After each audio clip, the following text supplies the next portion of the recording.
Ibrahim Traoré's finance minister begged him to sign the $50 billion Chinese deal, a proposal that promised to launch Burkina Faso into an era of rapid development. But Traoré noticed something no one else did. His refusal would shock the world. But first, here's how the largest investment offer in African history turned into one of the most dangerous traps ever set. The mahogany table gleamed beneath crystal chandeliers. Finance Minister Ouedraogo spread out the documents with trembling hands. The scent of jasmine tea, cold for hours, lingered in the air. Outside, the evening lights of Ouagadougou shimmered with promise. Inside, a nation's future was hanging by a thread. "Mr. President," Ouedraogo said, voice cracking with desperation. "This is our miracle. $50 billion. Railways connecting us to the coast, hospitals with modern equipment, universities to rival Paris." The Chinese delegation had left behind polished portfolios filled with architectural dreams, sleek airports, superhighways cutting through red earth, mining hubs that could turn Burkina Faso into a resource giant. Defense Minister Kabore leaned forward. 200,000 jobs in Phase 1 alone. This could end the crisis overnight.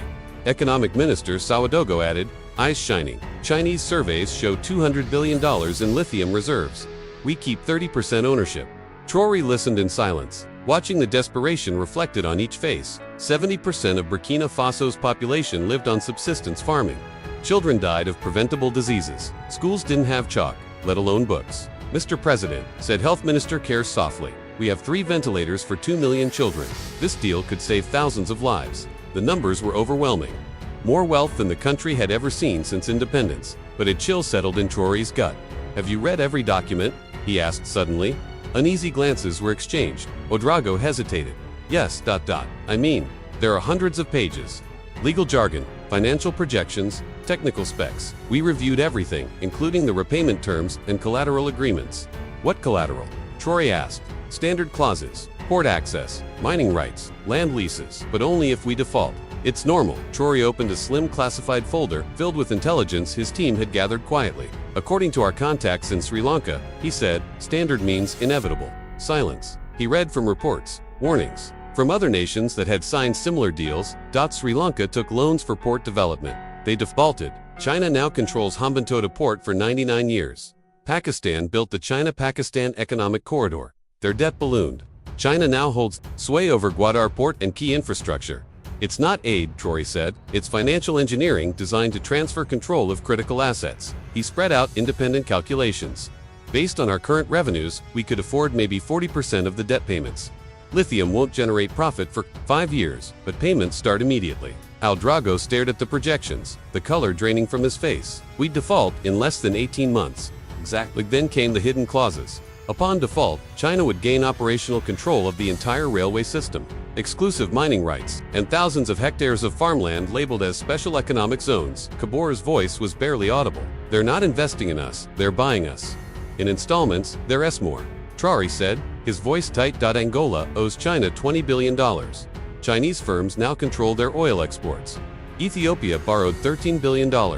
China manages their port and rail operations. Zambia's copper mines, run by Chinese companies after debt restructuring." The pattern was unmistakable.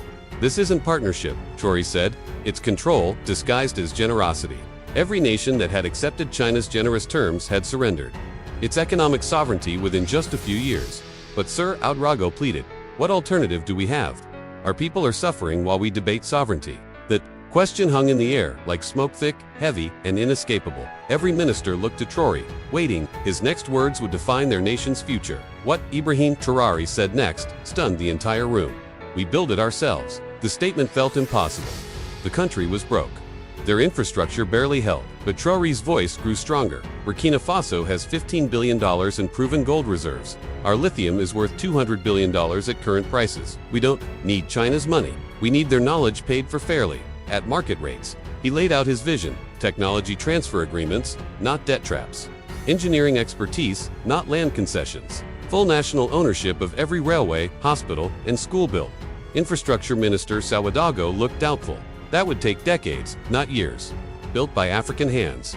Owned by African people. Serving African futures," Traoré replied, firm and clear. Then, with a pause, "And if you think that was shocking, wait until you hear what happened next." The very next morning, Traoré personally called Chinese Ambassador Chen Wei. His cabinet watched, witnessing a moment that would become legend. "Ambassador Chen," he said, "Burkina Faso thanks China for its offer. but we must respectfully decline the current terms. Silence. Then the ambassador's voice crackled over the line.